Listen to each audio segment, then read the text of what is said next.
بسم اللہ الرحمن الرحیم۔ السلام علیکم ویورز، میں نظر ساجد، آپ دیکھ رہے ہیں میرا یوٹیوب اور فیس بک چینل۔ امید ہے تمام دوست اللہ تبارک و تعالیٰ کے فضل و کرم سے خیر و عافیت سے ہوں گے۔ آج جو واقعہ میں آپ کے ساتھ شیئر کر رہا ہوں، اس کا ذکر قرآن پاک کے 30ویں سپارے سورۃ فیل میں ہے۔ علم تر کیف فعل ربک باصحاب الفیل۔ یہ زمانہ وہ تھا جو ظہور اسلام اس وقت تک نہیں ہوا تھا۔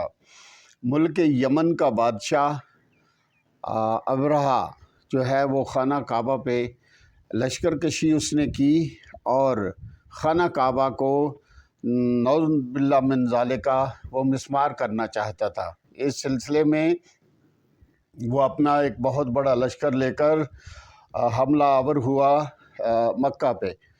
تو مکہ سے کچھ فاصلے پر اس نے اپنا پڑاؤ کیا، خیمے لگائے اور اپنی فوج کے ساتھ، اپنے لشکر کے ساتھ وہاں اس نے پڑاؤ ڈالا۔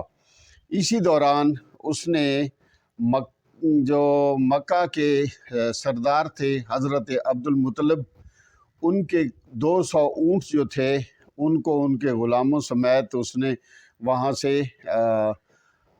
اپنے حوالے کر لیا، یعنی وہاں غلاموں سمیت اسے وہ اپنے پاس لے آیا، ہانک کر لے آیا۔ جب اس چیز کی خبر، اس واقعہ کی خبر حضرت عبد المطلب کو ہوئی تو وہ اس کے پاس آئے اور اسے کہا کہ میرے جو 200 اونٹ ہیں یہ آپ میرے حوالے کر دیں۔ تو بادشاہ جو تھا ابرہہ وہ بہت مغرور تھا اور فخر اور غرور میں اپنے درباریوں کے ساتھ بیٹھا ہوا تھا، اور جب اس نے حضرت عبد المطلب کو دیکھا جو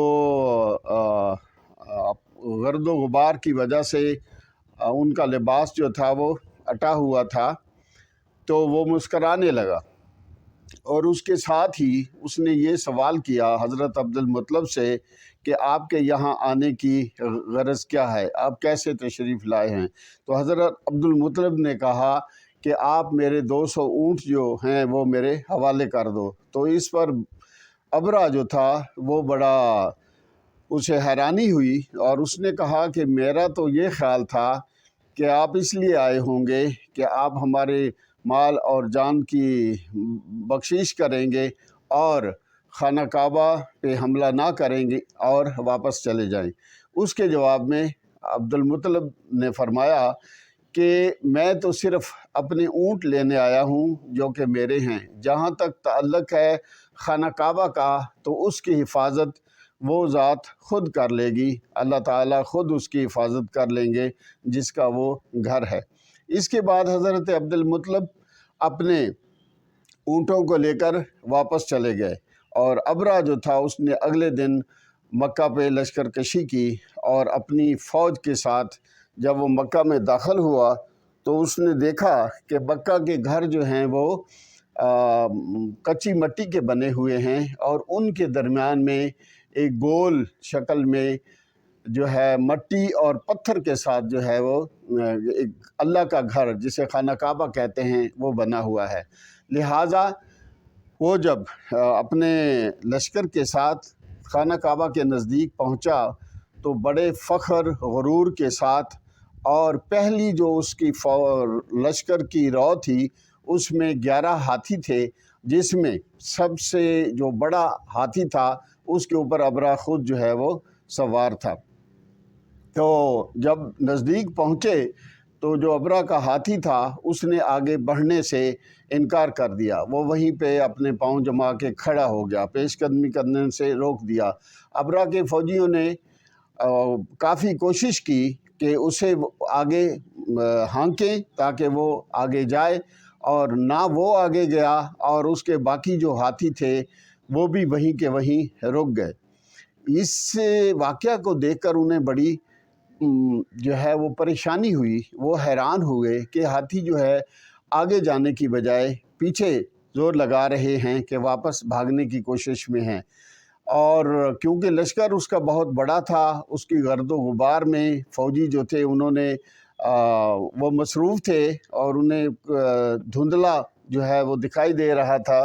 مین وائل انہوں نے کیا دیکھا کہ سمندر کی طرف سے چھوٹے چھوٹے پرندے جنہیں ہم ابابیل کہتے ہیں، وہ مختلف ٹکڑیوں میں وہ ابرا کی فوج کے اوپر آئے اور وہاں جو ہے وہ منڈلانے لگے۔ تھوڑی ہی دیر کے بعد ابابیلوں نے اس کی جو ابرا تھا اس کی فوج کے اوپر حملہ کر دیا۔ ان ابابیلوں کی چونچ اور پنجوں میں چھوٹے چھوٹے پتھر تھے، اور وہ پتھر جب وہ اوپر سے پھینکتے تھے تو جہاں پہ وہ پتھر لگتا تھا تو وہاں پہ آبلہ بن جاتا تھا، اور اس کے بعد اس میں جلن ہونا شروع ہو جاتی تھی۔ جب یہ ماجرا، یہ واقعہ دیکھا تو انہوں نے وہ اس کی فوج اور ہاتھی جو تھے ابرا سمیت، وہ واپس وہاں سے بھاگے۔ جب واپس بھاگے تو کچھ فاصلے پر آ کر ان کو وہ جو ابابیل تھے انہوں نے کنکریوں کی ان کے اوپر بارش کر دی، اور وہ انہیں وہیں پہ وہ سارے جو تھے وہ ہلاک ہو گئے۔ تو اس کے بعد اس منظر کو دیکھتے ہوئے یہ جو واقعہ ہے، امید ہے آپ کو پسند آیا ہوگا، اور اس سے ہمیں یہ سبق ملتا ہے کہ اللہ تبارک و تعالیٰ کی ذات جو ہے وہ جس چیز کی حفاظت کرنا چاہے تو دنیا کا بڑے سے بڑا لشکر بھی کچھ نہیں بگاڑ سکتا۔ تو لہٰذا ہمیں بینگ اے مسلم اللہ تبارک و تعالیٰ کے احکامات کی پیروی کرنی چاہیے، اور نبی پاک صلی اللہ علیہ وسلم کی سنت مبارکہ پر عمل کرنا چاہیے، اور ہمیں کسی بھی دنیاوی سپر پاور سے خوف، ڈر اور خطرہ نہیں ہونا چاہیے، کیونکہ اگر ہمارا مولا، ہمارا آقا اللہ تبارک و تعالی ہم سے خوش ہے تو دنیا کی کوئی طاقت جو ہے وہ ہم مسلمانوں کا کچھ نہیں بگاڑ سکتی۔ امید ہے آپ کو آج کا یہ واقعہ پسند آیا ہوگا۔ آپ اپنی آراء سے مطلع فرمائیں اور کمنٹس میں لکھیں۔ آپ میرے چینل کو سبسکرائب کریں، لائک کریں، اور بیل آئیکن کے بٹن کو ضرور پریس کریں تاکہ آنے والی ہر نئی ویڈیو ویلن ٹائم آپ دوستوں تک پہنچ سکے۔ اللہ تبارک و تعالی آپ لوگوں کا حامی و ناصر ہو۔ آنے والی نئی ویڈیو تک نظر ساجد کو دیجیے اجازت۔ اللہ حافظ۔